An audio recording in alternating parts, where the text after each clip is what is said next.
네, 중학교 학생, 학부모님 여러분 안녕하세요. 저는 서울시 교육청에서 고교학점제 업무를 담당하고 있는 장학사 김행현이라고 합니다. 2025학년도 1학년부터 고교학점제가 전면 적용되게 됩니다. 그러면 현재 중학교 3학년부터 시작해서 중학생들은 모두 고교학점제에 따라서 고등학교 생활을 하게 될 텐데요. 대한민국 교육 역사상 고교학점제가 처음 도입되는 만큼 고교학점제가 무엇이고 또 고교학점제에 따른 고등학교 생활은 어떻게 달라질지에 대해서 학생, 학부모님들의 걱정과 고민이 크실 것 같습니다.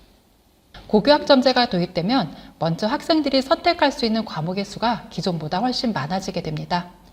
학생들이 자신의 진로 적성에 따라 각자 원하는 과목을 선택하여 수강할 수 있도록 하였는데요. 나아가 학생 간의 경쟁은 완화하고 개별 학생의 성장을 도울 수 있도록 학생 평가 방식도 개선하였습니다. 제일 큰 변화는 자신이 선택한 과목을 책임감 있게 이수할 수 있도록 학점 이수 인정 기준이 도입되었다는 점입니다. 이러한 내용으로 저희 서울시 교육청에서는 지난 10월에 총 5회에 걸쳐 고교학점제 설명회를 개최하였습니다. 그때 학부모님들의 기대와 반응이 무척 뜨거웠었는데요. 그래서 더 많은 학부모님들께서 원하는 시간에 설명회를 들으실 수 있도록 영상 설명회를 제작하게 되었습니다. 영상 설명회는 고교학점제와 학생 맞춤형 선택교육과정, 고교 내신체제 및 학생평가, 학점 이수 인정 기준 및 최소 성취 수준 보장제도, 2028 대입제도 및 진로 설계 총 4편의 영상으로 구성되어 있습니다.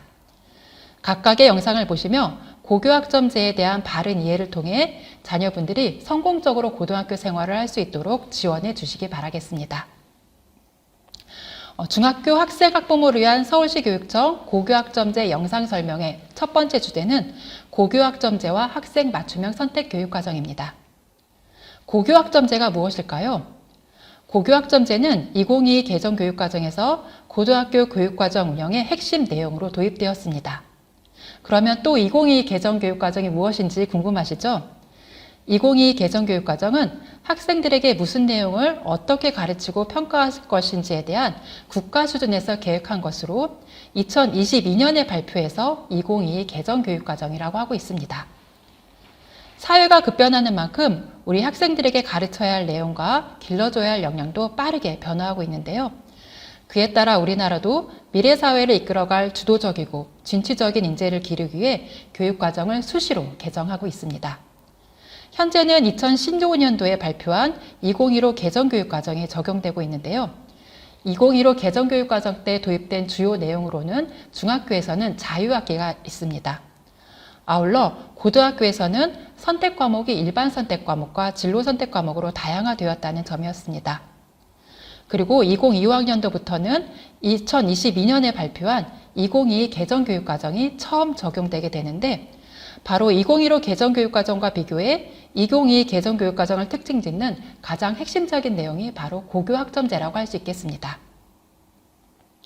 고교학점제는 학생의 진로 적성에 따라 과목을 선택하고 이수 기준에 도달한 과목에 대해 학점을 취득하여 졸업하는 제도입니다. 여기에서 중요한 점은 진로 적성에 따라 과목을 선택한다는 것과 이수 기준에 도달해야 학점을 취득할 수 있다는 점, 취득한 학점이 3년간 192학점에 도달해야 졸업을 할 수 있다는 점입니다. 관련 내용을 살펴보시면 다음과 같습니다. 첫째, 진로에 따른 다양한 과목 선택입니다. 지금까지도 고등학생들은 자신이 원하는 과목을 선택할 수 있었습니다.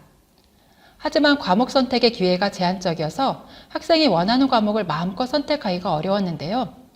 고교학점제 도입으로 학생들은 진로 적성에 따라 자신이 원하는 과목을 더욱 다양하게 선택할 수 있도록 제도적인 개선이 되었습니다. 두 번째는 목표한 성취 수준에 도달해야 과목을 이수할 수 있게 되었다는 점입니다. 목표한 성취 수준을 과목 이수 기준이라고 하는데요. 그전에는 성적이 아무리 낮아도 이수가 되었습니다. 하지만 고교학점제가 도입되면 일정 기준의 성적에 도달해야 과목 이수가 가능해지게 됩니다. 관련 내용은 세 번째 영상에서 보다 자세하게 확인하실 수 있으실 것입니다. 세 번째는 이렇게 과목 이수 기준에 도달해서 취득한 학점이 최소 192학점이 되어야 졸업이 가능해지게 되었다는 점입니다. 지금까지는 졸업에 대한 아무런 기준이 없었는데요. 졸업을 위한 최소한의 학력 인정 기준이 도입된 것입니다.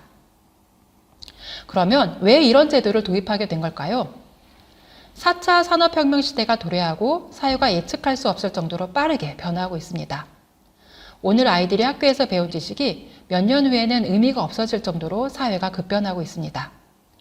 이러한 시대를 이끌어갈 미래 인재는 학교에서 가르쳐주는 지식을 잘 암기하여 시험만 잘 보는 학생은 아닐 것이라는 것을 이제는 모두 다 알고 있습니다. 그리고 학교에서 모든 학생들이 똑같은 과목만 가르쳐 비슷비슷한 역량을 갖춘 학생만 길러낸다면 변화의 방향을 알 수 없는 미래에 능동적으로 대응하기란 어려울 것입니다. 이제는 저마다의 진로와 적성에 따라 서로 다르게 학습한 다양한 인재가 필요해졌습니다. 그 인재들은 학교에서의 배움만으로 멈추지 않고 끊임없이 스스로 학습할 수 있어야 합니다. 그러기 위해서 학창시절부터 자신이 배울 것을 스스로 선택해보고 스스로 선택한 만큼 책임감 있게 학습해서 이수 기준에 도달해보는 경험을 하는 것이 무엇보다 중요해졌습니다. 지식 하나를 더 암기하는 것보다 무엇을 배우고 싶은지를 알고 배움의 즐거움을 느낄 수 있는 자기 주도적인 학습 역량을 길러줘야 합니다. 그래서 고교학점제가 도입되게 된 것입니다. 학부모님께서 고교학점제 도입의 취지를 공감하며 자녀를 지도하신다면 자녀들이 보다 역량을 갖춘 인재로 성장하는 데 도움이 되실 것이라고 확신합니다. 고교학점제가 도입되는 고등학교에서는 다음과 같은 과정에 따라 학사가 운영되게 됩니다. 첫 번째로 학교에서는 학생의 수요를 반영하여 다양한 과목으로 교육과정을 편성합니다. 그러면 학생들은 자신의 진로 적성에 따라 스스로 과목을 선택하게 됩니다. 선택한 과목에 대한 수업과 평가가 종료되면 과목 이수 기준에 도달했는지 도달하지 못하였는지를 판별하여 이수 기준에 도달한 과목에 대해서만 학점을 부여하게 되는데요. 이렇게 취득한 학점이 고등학교 3년 동안 192학점에 도달했을 때 졸업이 가능해지게 됩니다. 이러한 단계 중에서 이번 파트에서 소개해드릴 내용은 첫 번째와 두 번째, 교육과정 편성과 학생 선택에 대해서 설명해 드리도록 하겠습니다. 지금까지도 고등학교에서 선택 과목이 있는데 고교학점제랑 다른 게 무엇일까? 이런 의문도 드실 것 같습니다. 지금까지는 학생이 원하는 과목을 선택하는데 제약이 있었다면 고교학점제에서는 학생들의 과목 선택 기회를 더욱 보장하기 위해 여러 가지 제도적 개선을 하였습니다. 먼저 학점이라는 개념이 새롭게 도입되었습니다. 기존에는 단위라고 하는 것을 학점이라는 명칭으로 변경하였는데요. 1학점 또는 1단위는 일주일에 1회씩 수업을 한다는 의미로 2학점이면 일주일에 2회, 3학점이면 일주일에 3회 수업을 하게 됩니다. 1단이라고 했을 때와 달라진 점은 1학점은 한 학기에 16회를 수업하는 수업량인데 1단위일 때는 한 학기에 17회를 수업했었습니다. 즉 학점이 되면서 1학점에 해당하는 한 학기의 수업량이 17회에서 16회로 줄었다 하겠습니다. 다음으로 기존에는 3년간 204단위를 학습했는데 학점제 도입으로 192학점만 취득하면 되게 되었습니다. 그럼 1학점의 수업 횟수는 왜 16회로 줄고 3년간 이수해야 할 학점이 왜 192학점으로 줄어든 것일까요? 그것은 학생의 선택 과목이 다양해지면 그만큼 학교에서는 학사를 운영하기가 매우 복잡하고 어려워지게 되기 때문입니다. 따라서 기존과 같은 학습량으로는 선택 과목을 다양화하는 데 한계가 있을 수밖에 없습니다.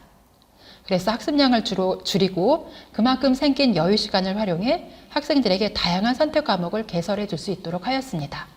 다음으로 학기제가 도입되었습니다. 기존에는 학생들이 과목을 선택하면 1년간 배워야 했는데요. 그런데 선택한 과목이 자신과 잘 맞을 때는 별 문제가 없는데 막상 수강해보니 자신의 적성과 흥미에 잘 맞지 않는다면 1년간 참고 그 과목을 수강할 수밖에 없었죠.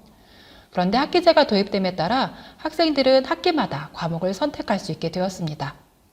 그러면 자신에게 맞지 않는 과목을 선택했더라도 한 학기 후면 다시 다른 과목을 선택할 수 있게 되겠죠. 또한 학년별로 과목을 선택할 때랑 학기별로 과목을 선택할 때 훨씬 선택할 수 있는 과목의 수가 다양해지게 되었습니다. 또한 학생들이 선택할 수 있는 과목의 종류도 다양해졌습니다. 왼쪽에서 보통교과는 일반고 학생들을 위한 과목이고 전문교과 1은 특목고, 전문교과 2는 특성화고 학생들을 위한 과목인데요. 보통교과를 중심으로 살펴보면 공통과목과 선택과목이 있습니다. 공통과목은 주로 1학년이 배우는 과목을 전국의 모든 학생들이 공통으로 배우는 과목입니다. 2학년부터는 주로 선택과목을 배우게 되는데요. 기존에는 선택 과목으로 일반 선택 과목과 진로 선택 과목 두 종류만 있었습니다. 그런데 고교학점제가 도입되면서 선택 과목의 종류로 일반 선택 과목과 진로 선택 과목에 대해 융합 선택 과목이 추가되게 되었습니다. 일반 선택 과목은 교과별 학문에서 주요 내용을 이해하고 탐구하기 위한 과목이고, 융합 선택 과목은 교과 안에서 주제를 융합하거나 교과 간의 주제를 융합하는 과목으로 실생활 체험을 다루거나 실생활에 응용해보는 내용을 담고 있습니다. 진로 선택 과목은 일반 선택 과목을 심화한 내용을 다루거나 진로와 관련된 과목을 다루고 있습니다. 이렇게 선택 과목의 종류를 다양함으로써 학생들이 자신의 진로와 적성, 흥미, 학습 수준에 따라 더욱 다양한 과목을 선택할 수 있도록 하였습니다. 지금 보시는 표가 학생들이 선택할 수 있는 과목인데요. 1학년에 배우는 공통 과목은 공통국어 1, 2, 공통수학 1, 2, 공통영어 1, 2, 한국사 1, 2, 통합사회 1, 2와 통합과학 1, 2가 있는데요. 이 중 한국사와 통합사회, 통합과학의 경우 2022 개정교육과정에서 수능 과목이 됨에 따라 많은 주목을 받고 있습니다. 아울러 1, 2라고 붙어 있는 것은 1학기와 2학기에 배운다는 의미입니다. 일반 선택 과목 중에서는 국어과 수학과 영어과를 비롯하여 제2외국어, 한문이 수능 과목입니다. 아울러 다양한 진로 선택 과목과 융합 선택 과목이 있습니다. 이 외에도 특목고에서 배우는 과목, 특성화고에서 배우는 과목이 다음과 같이 있습니다. 그런데 학교에서 이런 선택 과목 모두에 대해 수강 신청을 받기는 쉽지 않을 것입니다. 그래서 학교에서는 우리 학교 학생들이 어떤 과목에 관심이 있는지를 알기 위해 수요조사를 실시합니다. 수요조사를 통해서 일정 수준 이상의 학생들이 관심을 보이는 과목과 수능 과목을 중심으로 수강 신청 대상 과목을 결정하게 됩니다. 이 말은 학교별로 수강 신청 대상 과목이 달라질 수 있다는 의미겠죠. 따라서 학교에서 어떤 과목을 수강 신청 대상 과목으로 편성하는지를 미리 살펴보는 것이 중요할 것입니다. A학교에는 편성되어 있는 과목이 B학교에는 편성되어 있지 않을 수도 있고, 반대로 B학교에 있는 과목이 A학교에는 없을 수도 있습니다. 또한 A학교는 학교 지정 과목을 많이 편성해 학생들이 선택할 수 있는 과목 수가 적은 반면, B학교에는 학교 지정 과목은 최소화하고 선택 과목의 수를 늘린 경우도 있습니다. 또한 국어, 영어, 수학과 같은 과목을 많이 선택하도록 유도하는 학교도 있고, 국어, 영어, 수학과 함께 학생들이 진로 적성에 따라 사회, 과학, 예술, 체육 정보를 다양하게 선택할 수 있도록 기회를 열어두는 학교도 있습니다. 아울러 일반고 학생들을 대상으로 하는 보통교과만 편성하는 학교도 있고, 보통교과 외에 특목고 학생들이 수강하는 과목과 특성화고 학생들이 수강하는 과목까지 편성하는 학교도 있습니다. 뿐만 아니라 국가에서 고시한 과목 외에 시도교육감이 승인한 특수한 과목을 편성하기도 합니다. 그럼 학교가 편성한 과목에 대한 수강 신청은 어떻게 이루어지게 될까요? 고등학교의 학사 일정을 월별로 살펴보도록 하겠습니다. 고등학교 1학년에 입학하게 되면 바로 3월 말에 수능 모의고사를 치르게 됩니다. 아침부터 오후 늦게까지 하루 종일 시험을 치르게 되는데, 아마도 이런 시험을 처음 보는 학생들에게는 매우 긴장되는 시험이 되지 않을까 합니다. 그리고 4월 중순 이후에 중간고사를 치르게 됩니다. 중간고사는 내신에 들어가기 때문에 매우 중요하겠죠.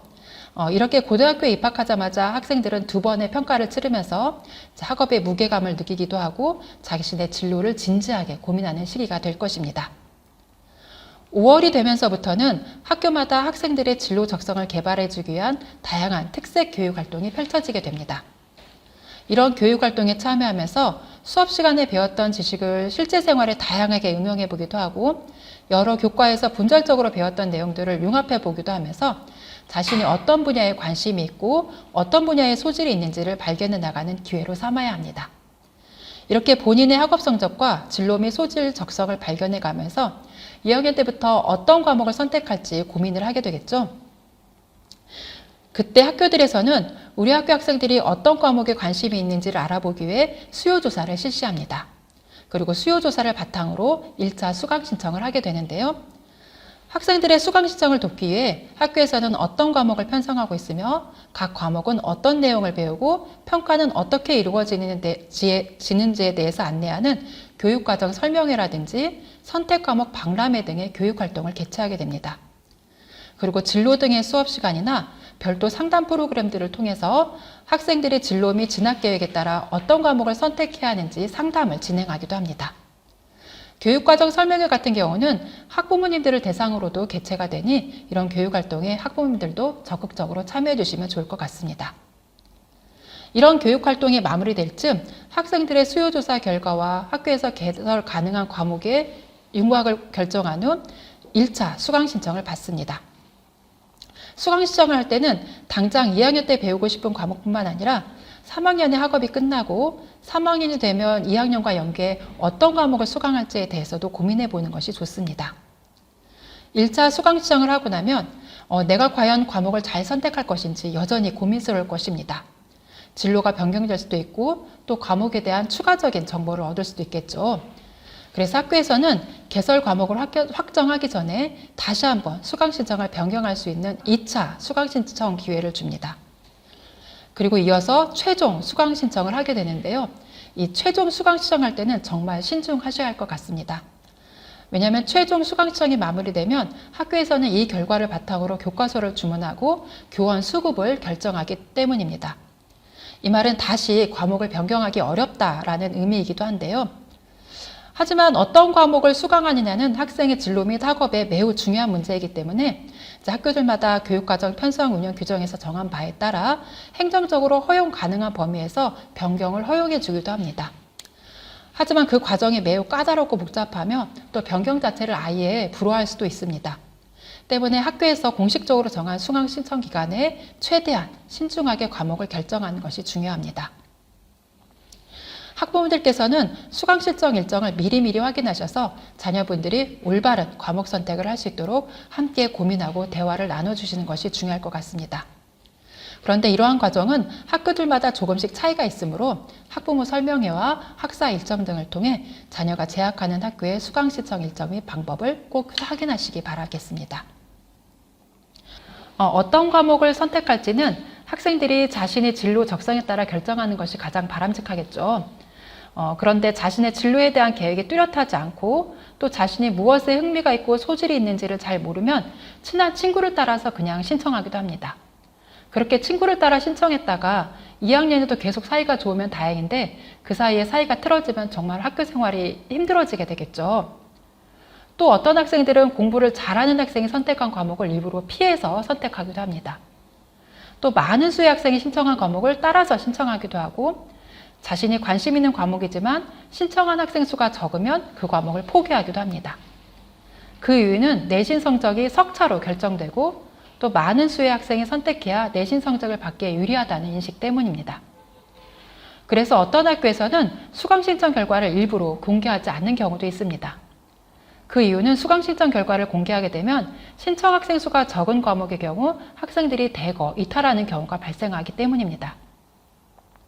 지금과 같이 내신 등급을 석차로 매기는 평가체제에서는 수강 학생 수가 많아야 내신 성적에 유리하다는 인식이 큽니다. 그래서 수강생 수를 공개하게 되면 학생들이 성적의 유불리 때문에 자신의 소신껏 진로 적성에 따라 선택 과목을 결정하기 어렵다는 교육적 판단에서 학교에 따라서는 수강 신청 결과를 공개하지 않기도 하는데요. 수강 신청 학생 수의 공개 여부는 학교가 결정할 수 있는 부분이므로 학부모들께서는 학교의 교육적 취지에 공감하고 동참해 주시면 좋을 것 같습니다. 2학년이 되면 1학년에서 공통 과목을 수강했던 것과는 다르게 모두 선택 과목만을 수강하게 됩니다. 그런데 선택 과목이라도 수능 과목과 같이 중요한 과목은 모든 학생들이 반드시 수강하도록 학교 지정 과목으로 정하기도 합니다. 그 외에도 학생들이 꼭 수강해야 한다고 학교에서 판단하는 과목에 대해서는 학교 지정 과목으로 정하기도 하는데요.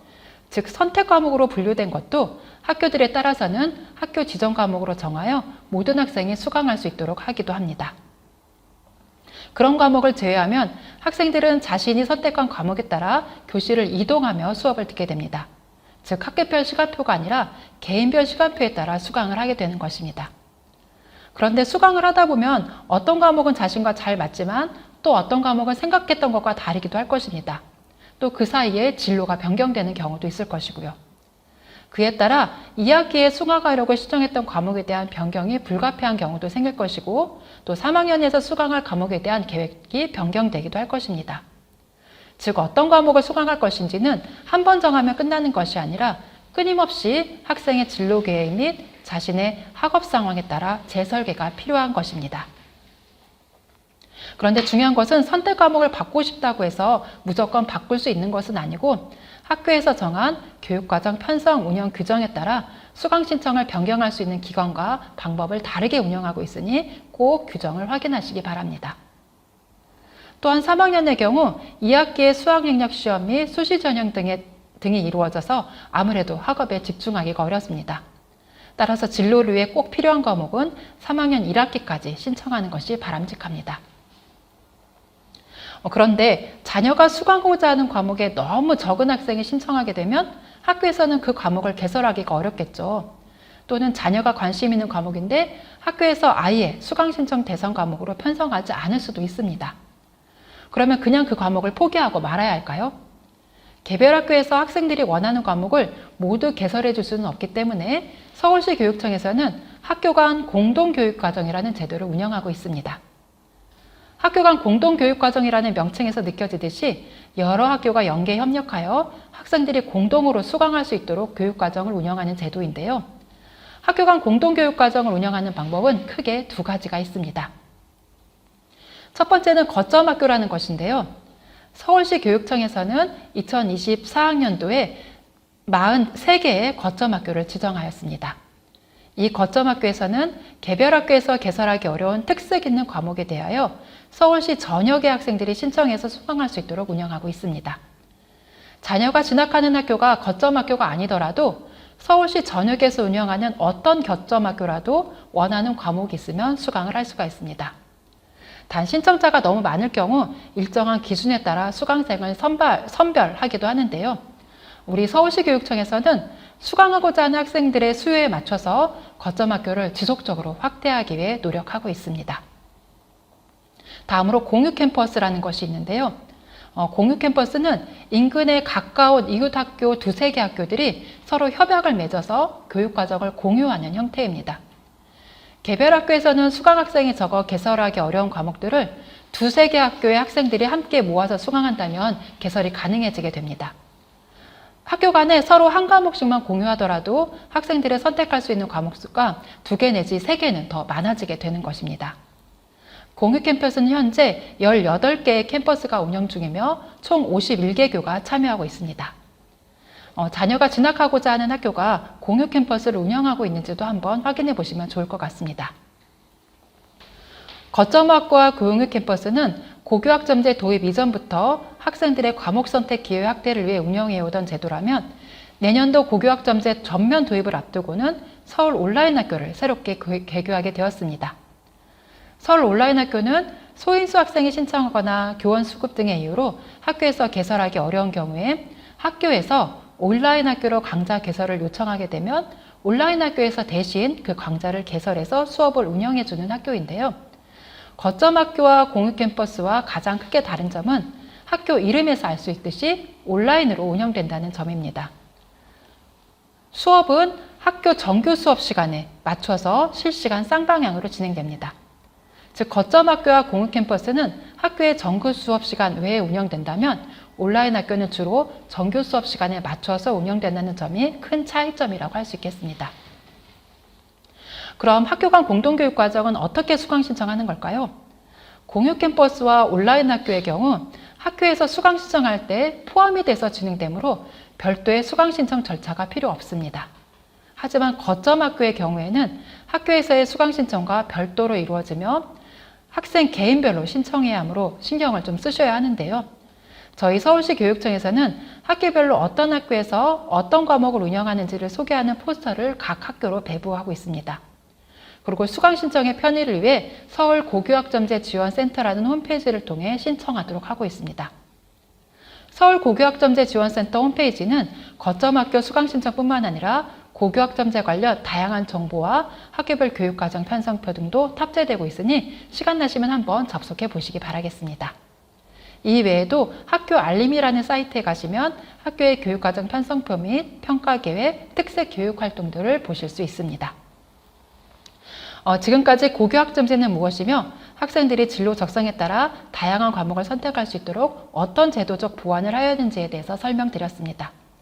설명드린 내용을 바탕으로 자녀분들에게 가장 적합한 과목을 잘 선택해서 미래를 대비할 수 있는 의미 있고 즐거운 고등학교 생활이 될 수 있기를 기대해 보겠습니다. 감사합니다.